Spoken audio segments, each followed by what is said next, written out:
So it's been a long 3 weeks. Remember, this phase, this chapter of America, this birth pang, started just a few weeks ago when we had a debate and the president froze on stage. He couldn't remember where he really was at any given time. He wasn't making sense. He had no word retrieval. It was a frightening moment for many Americans, not because, oh my gosh, he's going to lose to Donald Trump, but because that guy is the guy who's running the country right now. That's not an easy job. And we have enemies breathing down our neck, and they are looking at us and licking their chops. Because of the policies of this president, for the first time since I was a kid, we are actually talking about the use of nuclear weapons. That's insane.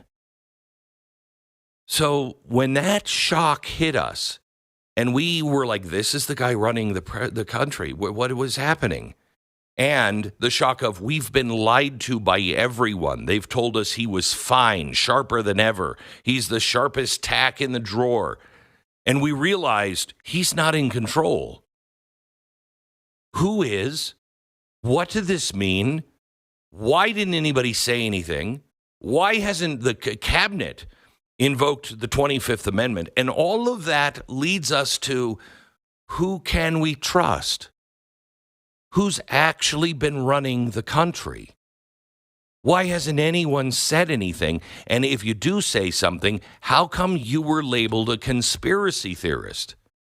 Remember, if you said 4 weeks ago that he was incompetent and unable to continue as president of the United States, you were a conspiracy theorist.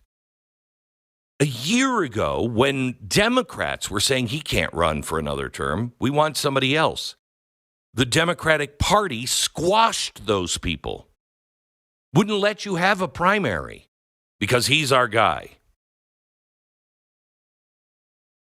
So that's what began 4 weeks ago. And then, what was it, a week and a half after that, we have this moment with President Trump in Pennsylvania. Really see something that said, take a look at what happened.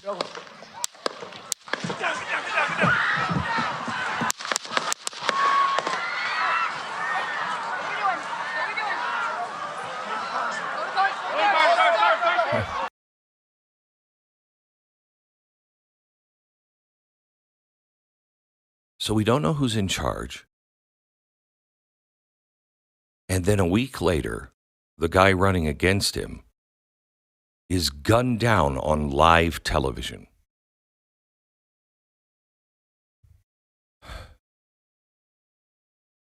And we don't know really what happened. In fact, we still don't know what happened because the head of the security of the Secret Service, we all figured out and found out, was hired by the First Lady, not the president. The First Lady was the one who pushed for her DEI hire at the Secret Service, and she was protecting PepsiCo. And now the most important leaders of the world. And so we went, okay, well, there's another shock, but let's hear her out. And she testifies, and she says this. Was this a colossal failure? It was a failure. Yes or no? Was it a colossal failure is the question. Yes or no? I have admitted this is a terrible This is a failure. yes or no series of questions. Was this a colossal failure? Yes or no? Yes. Have you provided a list to the Oversight Committee? Yes or no? I will have to get back to you on that. That is a no. Have you provided all audio and video recordings in your possession to this committee, as we asked on July 15th? Yes or no? I would have to get back to you. That is a no. You're full of today. You're just being completely dishonest. So now you're reeling. This is all in a 3-week period. Now you're reeling from that. Wait a minute. Was this a setup? What are they covering up? If they're not covering something up, why wouldn't they just be honest and open and transparent? Why wouldn't they feel like most Americans? And then you realize, well, maybe they do feel like many Americans. Those that we saw on social media right after the assassination attempt that were screaming like they were crazy people. You missed. How did you miss? And a little bit of the American soul just kind of vaporizes and disappears. You're like, what is this? So after that happens,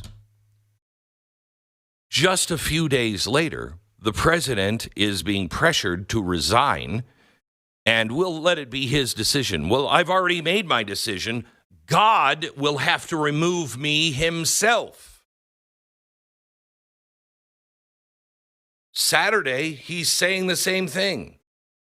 Then suddenly, Sunday morning, I believe he was given a choice. A coup happened, and our president resigned. Now, I think he should have resigned, not just from the candidacy, but from the presidency of the United States. Another shock to you. Wait a minute. He's not okay to run a campaign, but he's okay to run the country? What? And then his replacement is announced. Here's Chuck Schumer. Listen to this. So now that the process is played out, from the grassroots bottom up, we are here today to throw our support behind Vice President Kamala Harris. I'm clapping. You don't have to. Okay, good. Thank you. As the process played out, from the grassroots up, no grassroots movement was going for Kamala Harris. None. Nobody at the bottom voted for her. She was in the primary. She had, let me count all of the delegates that she won. Zero. She was rejected by the voters, and then she was strangely just picked as, oh, she's the one we want. And the party elites picked her. And then they had a coup and picked her again.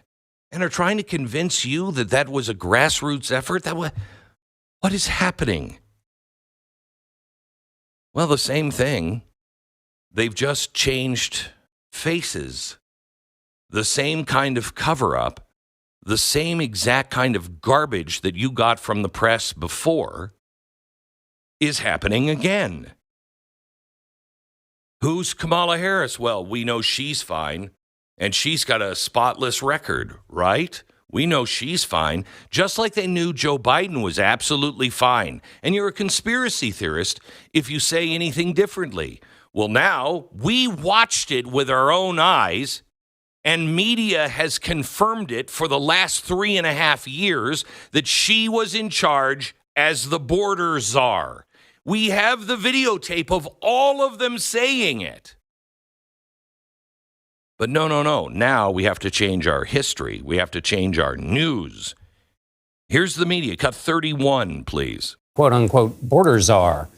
Vice President Harris was not a border czar. Meantime, Vice President and border czar Kamala Harris facing some backlash. What he said about Harris and immigration was not true. She was never appointed border czar. And this will be her first visit to the U.S.-Mexico border region since she was appointed as the border czar by President Biden. People gonna have to counter the misinformation. You already hear folks talking about the border czar. She wasn't the border czar. President Biden tapped Kamala Harris, Vice President Kamala Harris, to be the border czar. Now, she wasn't the border czar. That's what Republicans labeled her. They were very critical of Kamala Harris, especially in her role as border czar. Now what she's up against is folks lying about her border record, calling her a border czar. Kamala Harris, who was appointed as the border czar. The Biden team didn't declare her the border czar. They wanted her to work on kind of the root causes of immigration. There has been so much criticism against Kamala Harris. You know, she was the border czar. Calling her sort of the border czar, which wasn't necessarily the case. So the border, if they weren't planning to address it in a major way, do not make her your border czar. She met with some of the Northern Triangle countries, but nothing has effectively changed. Nothing's changed for them. Your whole world has changed. Our country has changed. Our country is in dire trouble. There is a clear and present danger off our shores. It's called China, North Korea. It's called Hamas. It's called Iran, Russia. Do you think they're playing this little game of border czar? He's fine. You're a conspiracy theorist. They know, just like you know. And you are looking at this going, this is madness. But that's not all that's happened. I just want you to recognize why you might be on edge, why you might be so tired right now. A lot has happened. Your country that you love, assuming that you do love it, your country has taken a beating over the last just 3 weeks. Presidential debate. Let me just remind you of that moment again. Continue to move until we get the total ban on the total initiative relative to what we're going to do with more Border Patrol and more asylum officers. President Trump? I really don't know what he said at the end of that sentence. I don't think he knows what he said either. Look, we had the safest border in the history of our country. Stop it. Here is the amazing thing. That was a body blow to many Americans. I knew what this state was of our president. You can see it. But for half the country, it had been denied. And we were called liars and conspiracy theorists. I didn't celebrate when I saw that. I was terrified when I saw that. So yesterday, the president resigns, cut 8, from the race. Cut 8. In the honor of my life to serve as your president. But in the defense of democracy, which is at stake, I think is more important than any title. I draw strength and I find joy in working for the American people. But this sacred task of perfecting our union is not about me.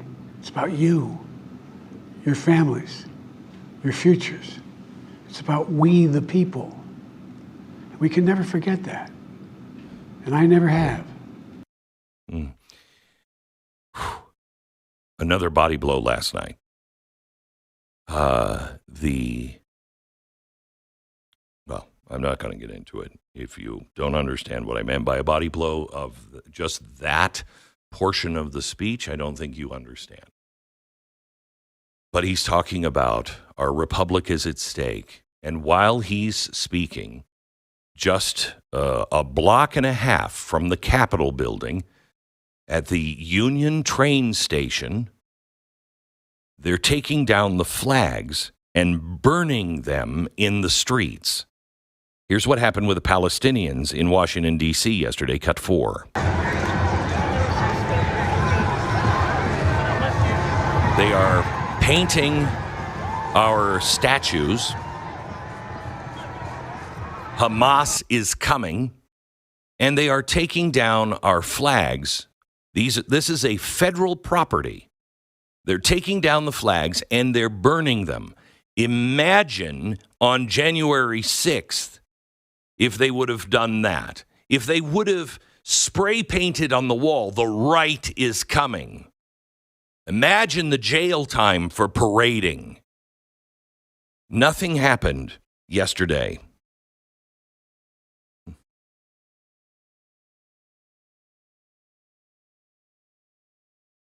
Ronald Reagan's voice echoes almost every day in my head now, not from his presidency, but when he was standing up in 1961 or 64, and he was talking about a time of choosing.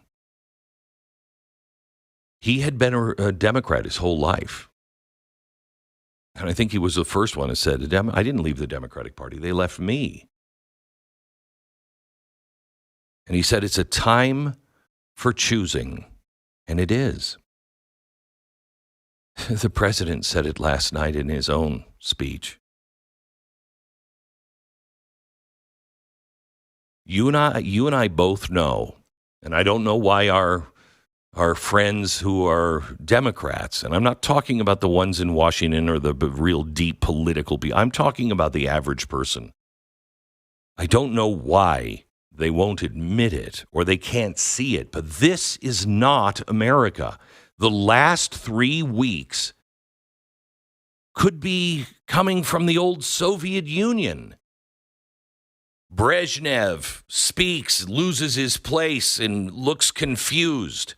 Then his challenger is shot after everybody is saying he's not in charge. He can't be the guy. His main competitor is shot and almost killed. Would we accept that at face value in the Soviet Union? No. Then a coup happens. And Brezhnev is saying, I'm not leaving yet. And then a note is issued with a weird signature that you've never seen before, a weird signature on it that just says, yes, okay, I'm leaving. Would we accept that at face value? And what would we expect to happen? Brezhnev, a couple of days later, coming out and having a press conference after some sort of deal seems to have been brokered, and he would endorse the new guy stepping in. And the press would say, what a hero Brezhnev is. What a proud son of the Soviet Republic. Right? That's Soviet stuff. That's not American.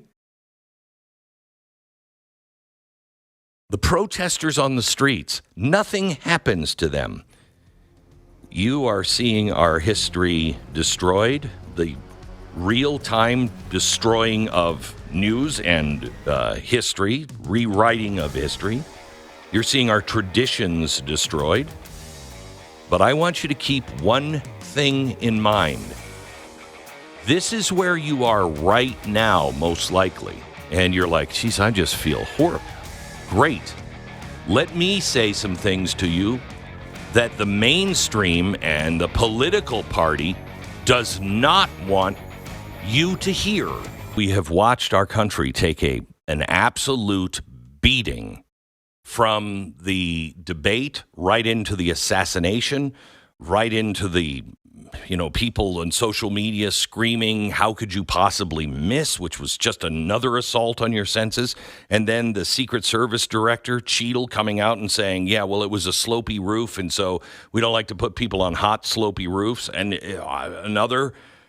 and then a coup happens. Kamala is made the nominee, and they start changing history again. And they start saying, oh, no, she was never the border czar, when they were the ones who told us she was the border czar. And then last night, the president, and while he's doing that, the Palestinians are marching for Hamas in Washington, D.C., and burning an effigy of Bibi Netanyahu and taking down the flags in front of the Union Station, a federal building, and burning the flags. That's what happened in the last 3 weeks. And you're like, there's nobody doing anything. There's nothing. Well, let me show you another side. And let me show you what happened when the Palestinians took the flag down. They started burning it. And there was a group of Americans that went in for that flag. And they were police officers. Let me show you the bravery it took to go in and get that flag.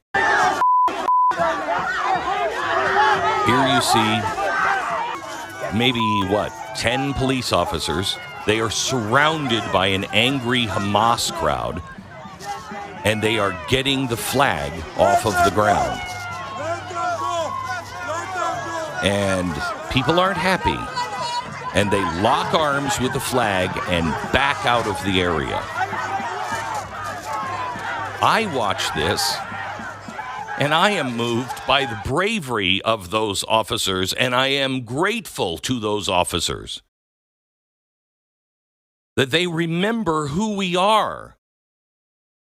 You have a right to burn the flag. You're a moron if you do it, but you have a right to burn the flag. But you do not have a right to deface our monuments, to write Hamas is coming on our monuments, take down our flags, and then fly the Palestinian flag.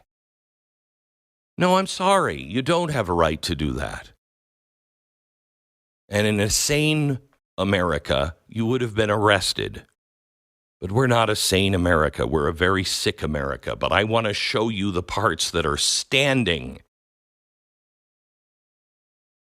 The left immediately went after Donald Trump when he stood up after being shot in the head. Secret Service wanted just to rush him out of there. But he said, and you can hear it on the tape, no, I need to say something to people. No, wait. And then he did something that I fear too many of us have already forgotten. Wait.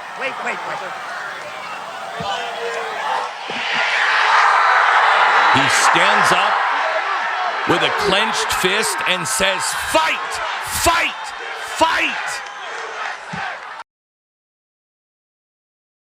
The press immediately tore him apart, saying, look, he wants violence. No, he does not want violence.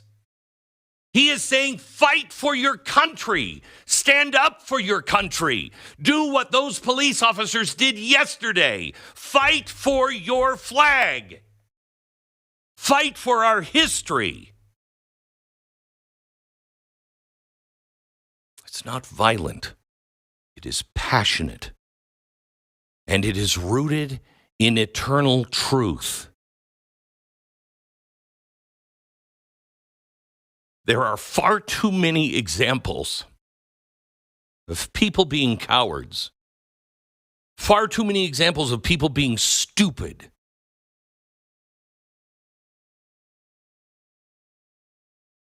I come to you today to ask you to recognize the light. The shadows are growing so very dark, but that is only possible when the light begins to get brighter. Be that light, be that beacon of hope in somebody's life. It's always darkest before the dawn. They have trashed our country for 20 plus years. They have brought us to the point to where we're at a breaking point, a place where I said we would be. I hoped that we would not. But the country cannot go on much longer like this. But I want you to take courage from the two things that I just showed you that also happened this week, and they were big things. They're just not getting play in the media because that's not their narrative or their agenda. Your narrative, your agenda, my narrative, my agenda is to save the republic. Now remember, it was just 4 weeks ago that we were having the discussion whether we were a republic or a democracy. And the same people that are lying to you today about Kamala Harris and the border czar and are in this sudden whipped up frenzy to change history, all of them are doing it. It's because they're exactly the same people and they are answering to exactly the same people. It's just Kamala that they're helping and covering for now and not covering for President Biden, because President Biden, he has been used up. He's finished. Move on. They are also the same people that were telling you 4 weeks ago that we are a democracy. And when we spoke out and said, no, it's a very important distinguishing characteristic. We are a republic. We have a democratic vote, but after that vote is taken, then we're a republic. They told us we are conspiracy theorists that are whipped up by the right and Donald Trump because it's our plot to make people believe we're a republic. Well, let me quote President Biden last night, cut 15. When Ben Franklin was asked, as he emerged from the convention going on, whether the founders have given America a monarchy or republic, Franklin's response was a republic, if you can keep it. A republic, if you can keep it. Whether we keep our republic is now in your hands. Yes, it is. But what he means is go out and vote. What Franklin meant was educate yourself. Be a responsible citizen. Care about these things. Talk amongst yourself about these things. Discover the truth, because the truth will be, there will always be people who try to hide the truth from you.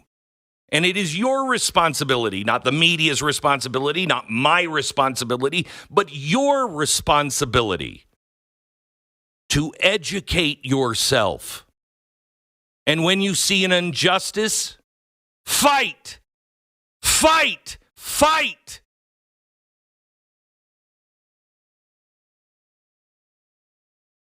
You fight for what is true. And then you go to the ballot box. You fight for the truth because it's worth fighting for. It's worth living for. It's the only thing that will change our children's life for the better is the truth. So damn right, fight.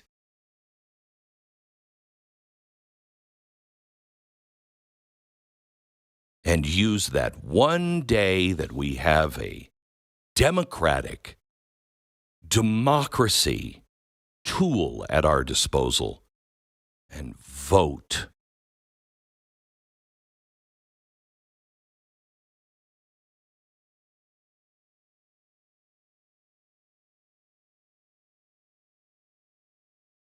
You know, I was going to say, may God save the Republic, but I was reminded that it was a millimeter that the president walked off stage 2 weeks ago, bleeding from the side of his head. His ear was clipped off. You and I both know that was a miracle. How dare us feel beaten and discouraged when the arm of God was made bare? He's doing his part. May you do your part and me do my part. May we save the Republic.